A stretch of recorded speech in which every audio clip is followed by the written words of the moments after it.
जम्मू कश्मीर से धारा 370 रद्द करने का केंद्र सरकार का निर्णय सही ठहराना, यह भी ऐतिहासिक फैसला आदरणीय सूर्यकांत जी ने किया है। इंडियाज गॉट टैलेंटेड पॉडकास्ट का मामला इसका ताज़ा उदाहरण है। इसमें की गई आपत्तिजनक टिप्पणियों से पूरा देश शर्मसार हुआ था।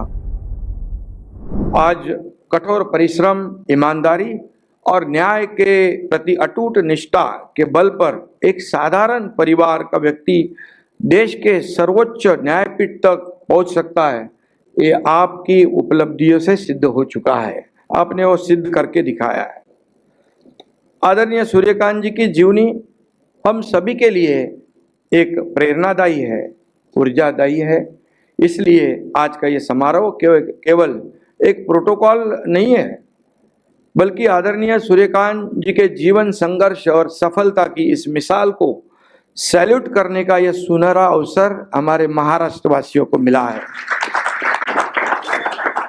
वंचितों और आम आदमी के अधिकारों की रक्षा करते हुए उन्हें सुरक्षा प्रदान करने वाले फैसले आदरणीय सूर्यकांत जी की विशेष पहचान बन चुकी है। अपने निर्णयों से हमेशा संविधान की आत्मा की रक्षा की है। आम आदमी के अधिकारों का संरक्षण भी हुआ है। न्याय केवल शब्द नहीं, वास्तव में अनुभव करने योग्य बन गया है आप जैसे आदरणीय व्यक्तिमत्वों की वजह से। आदरणीय सूर्यकांत जी ने कई सारे हिस्टोरिकल और लैंडमार्क जजमेंट दिए हैं।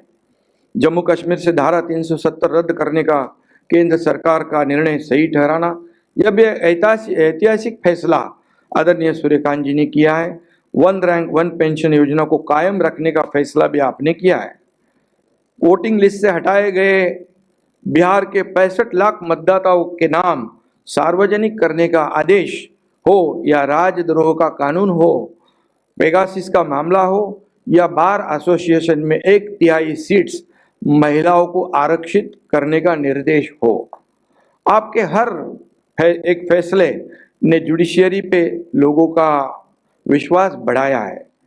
इंडियाज गॉट टैलेंटेड पॉडकास्ट का मामला इसका ताज़ा उदाहरण है। इसमें की गई आपत्तिजनक टिप्पणियों से पूरा देश शर्मसार हुआ था। जब यह मामला आपके समक्ष आया तो आपने अभिव्यक्ति की स्वतंत्रता के नाम पर मनमर्जी चलाने वालों के कान भी खींच दिए थे। आपने उस मामले में कहा था, मूलभूत अधिकार थाली में परोसकर नहीं मिलते।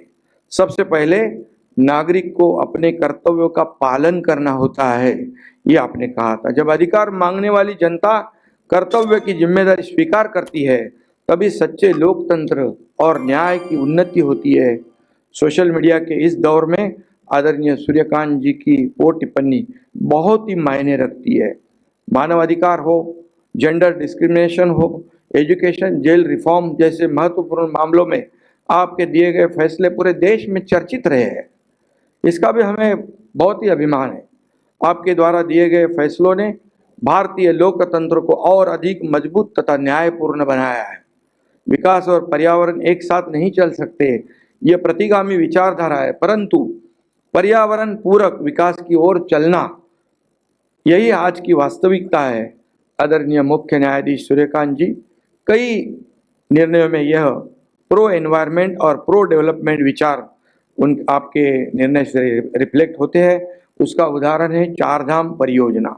पर्यावरण से जुड़े सवालों को हल करके उन्होंने चारधाम परियोजना का मार्ग प्रशस्त किया है।